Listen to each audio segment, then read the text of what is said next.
Magandang araw mga lods. Ayan. Ayan yung mga tame nating mga alaga mga lods. Ayan, mga maamo natin.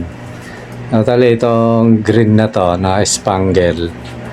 Ano to, kinuha ko sa taas kasi medyo malapit din eh. Lumalapit-lapit siya kaya kinuha ko. Ayan.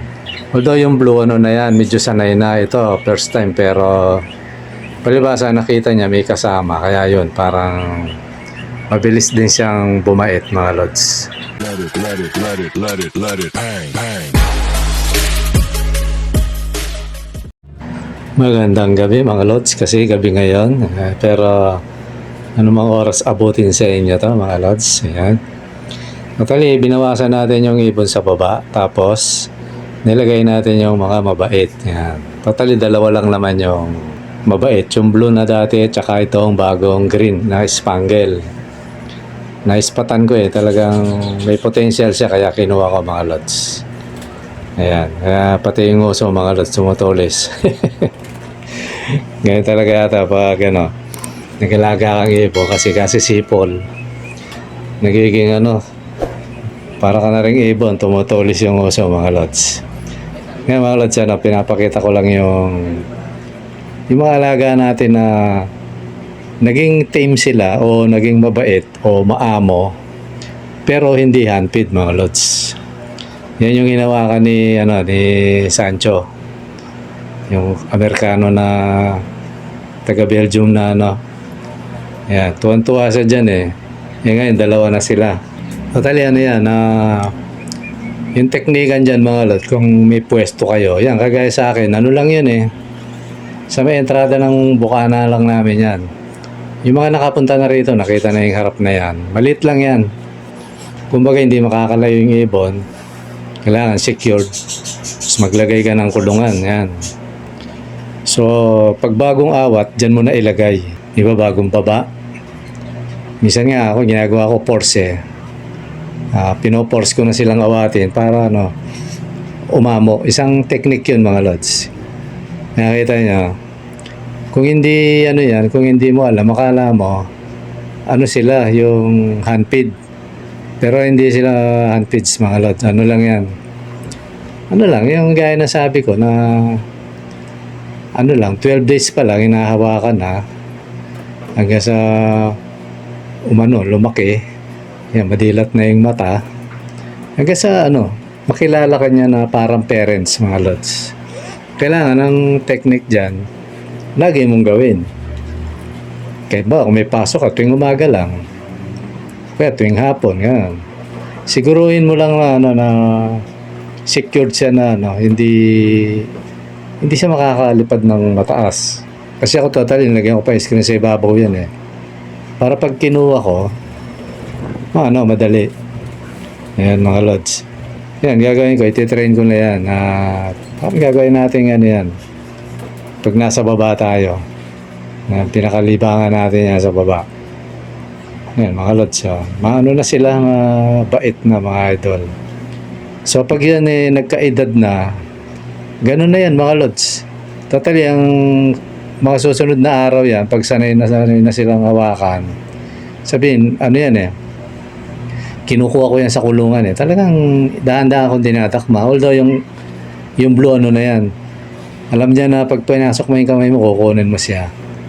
Itong green, 1 day pa lang bumaba, kaya parang Pero in fairness mga lods, maamo. Ganun lang pag alaga mo kasi kilala ka nila eh. So ang technique dyan, para maging ganyan din yung alaga nyo, yan, parang yung na yun, may lang yan eh. Megit metro kwadrado lang yata. Parang 150 square meter lang yan. 150 square meter. 1.5 meters kumbaga. 1 metro't kalahati lang yung iniikutan ko na yan mga lods. Kaya tayo masikip yung camera, hindi may pwesto. Kaya yan, laging ganyan ang gawin nyo na minsan bago nyo pakainin, kunin nyo. Tapos, pag ipapasok nyo ulit, tsaka nyo pakainin. So, masasanay siyang gano'n na tatandaan niya yun eh.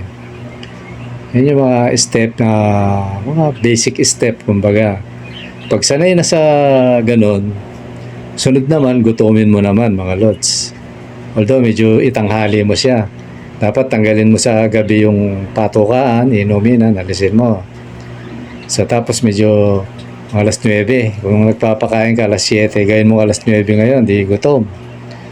So ano naman doon, ang teknika naman doon, kumuha ka ng ano, lagyan mo ng pagkain muna yung ano, yung patukaan nila.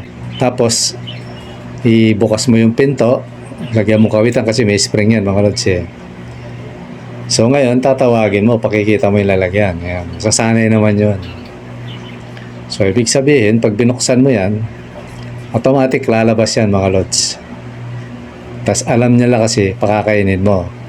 Pero ang gawin mo, huwag mo muna silang palabasin. Kuha ka muna ng lalagyan ng pagkain bago mo buksan yung kulungan.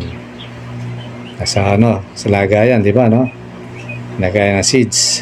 So, ganun ang rotation nun. Tapos, sunod naman mga lods, pag sanay na sila na may pagkain doon, sunod naman sa kamay mo naman.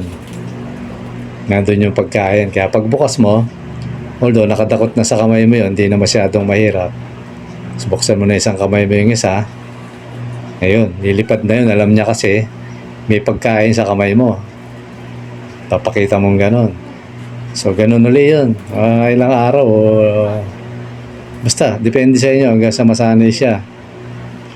So, sunod naman, pag nasa labas sila, huwag mo na pakainin, nakatakot yun, parang nakatikom yung palad mo. So, alam nila may pagkain yun. So, ang gawin mo ngayon, Lods, kumuha ka pa uli ng pagkain sa dalawang kamay mo, tapos takpan mo. Pagbukas mong ganon, di dadapo. Di ba, no? Pag isasara mo, bubuksan mo naman yung kabila. Pupunta na naman siya ron. So, matatandaan niya yun, kaya palipat-lipat yan. Ganun yung teknikan, mga lods, para masanay siyang palipat-lipat siya sa kamay mo. So, ganun lang ang hanggang sa isip ka ng mga tricks. Ganun lang ang mga idol, yung mga teknikan sa pagtuturo ng ibon na hindi handpid, mga lods. Hindi siya handpid. So, gaya na sabi ko kanina, nung nakaraan din, 12 days pa lang, hinahawakan na. Nahawak-hawakan mo na hanggang sa mamulat siya. Sabihin, magka-memory na siya na, ito yung pala, mahawak sa akin, ito yung nagpapakain. Masanay na ganun. Hanggang sa unti-unti yun, yung sinabi ko kanina, tricks mo na yun. Hanggang sa bandang uli, kahit wala kang pagkain, basta binuksan mo na yung kulungan, lods, lilipad na yun, dadapo na sa'yo. Tapos, kahit walang pagkain, ganun mo lang yung kamay mo, dadapo yun. Tapos kabila, ganun uli. Pero wag laging ganun kasi alam niya kasi makakainin mo. So, yun, minsan i-alternate mo para alam niya na ma-memory niya na, ikipaglaro si Lods, parang ganun. Ganun ang ibon na yan kasi madaling turuan, lalo na pag yung ganyan na silang edad. Total yung edad na ito mga Lods, 3 months. Yung isa 3 months. Itong isa nasa, kasi ang pagbaba 45 45 days minsan 40 days. Nasa na rin to, isang buwan, magdadalawa, mga ganon, kadalawang buwan. So madaling turuan, kumbaga pag bata pa, kaysa yung matanda na. Tsaka yan mga lods, yan di ba, hindi ako naka long sleeve, naka t-shirt. Mararamdaman mo yung ibon pag mabait na siya, mga lods, so kaya komportable na sa'yo. Umiinit na yung talampakan niya, mararamdaman mo umiinit. So ibig sabihin, pag umiinit yan, nagiging komportable na yung alaga mo. Kaya kailangan kada galaw mo maingat, huwag pa daskol-daskol. Tapos iwasan mo may mga bagsak-bagsak sa paligid mo. Parang laging banayad ang galaw dyan. So, pag nasanay na sa yan, kahit medyo malikot ka ng gumalaw, masasanay na yan. Ganun lang ang pag titrain ng ibon, mga lods. Diba, napakasarap, napakasarap sa pakiramdam yung ng ibon.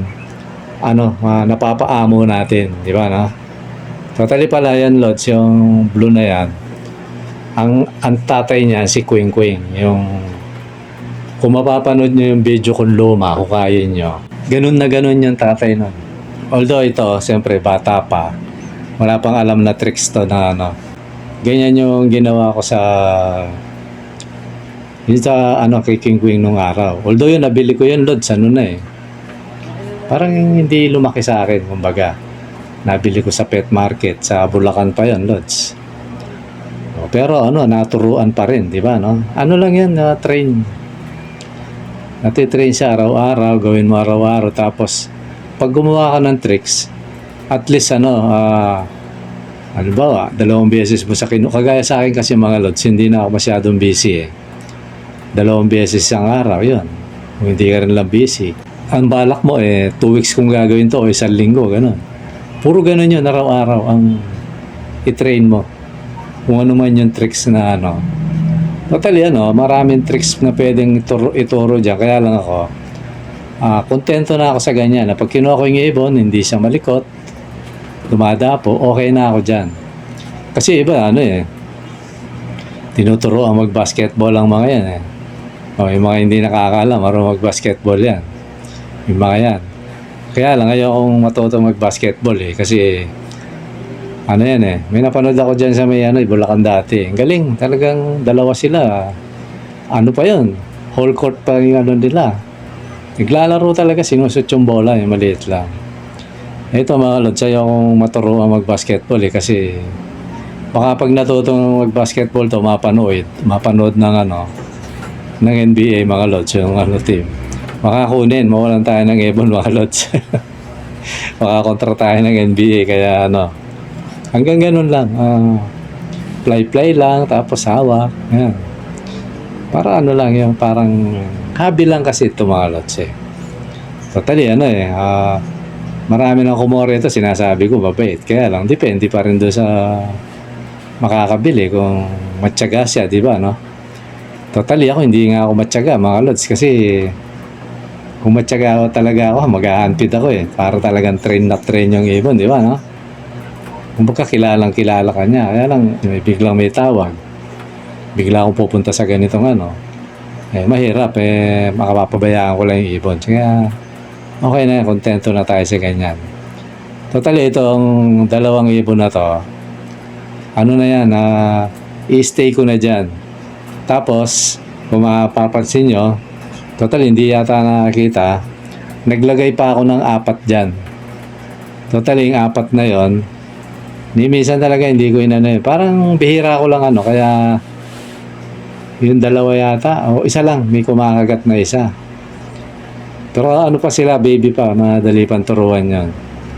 Para at least pag itong 2 na to natuto, tapos may 4 na inakay na sabi mga beginner, mahahawa yun mga Lods. Kaya pag binuksan mo yung pinto, liparan yung palabas na, dapulat sa'yo. Kaya ganun yan, idol. Ganun lang ang pagtuturo natin. Kumbaga basic lang. Kasi ayaw kasi mga Lods. Pag kasi nag-handpid ka kasi, yung todo handpid, kailangan focus ka hindi tayo pwede sa ganun. Ito at least, pakainin mo lang. But minsan, kaya niya, pauwi akong probinsya mga Lods. Tatambakan ko ng pagkain yan. Ibig sabihin pag umuwi akong probinsya mga Lods, at 2 araw ako doon, ang ginagawa ko, yung tubig marami, tapos pag may mga inakay pa, sinasapinan ko yon, tapos dinadagdagan ko yung lagayan ng pagkain. Tinatambakan ko yan, lalo na yung may mga inakay. Dinadamihan ko yan. Para alis ako madaling araw dito, tapos di maghapon. May matitira hanggang sa kinabukasan pa ng gabi ako darating mga Lods. Kaya kailangan tinatambakan nyo ng pagkain. Ganun lang ang mga idol, ang ginagawa akong diskarte para hindi mapabayaan yung mga alaga natin. Kasi yung mga apo ko hindi nila alam to tsaka hindi ko rin sila baka mamaya makawala sayang. So technique lang ang ginagawa natin mga Lods. Minsan nagpapalit ako ng lagayan ng pagkain malalaki para di naman masama kung 2 o Isa hanggang 2 araw, kahit 3 araw, ma-over sa pagkain yan. Walang problema yan. Kaysa naman magutom, di ba? No? Ganun lang yan, idol. Yung mga teknikan sa pag-aalaga, lalo na kung pinapaamo. Ganyan, ang sarap panoorin.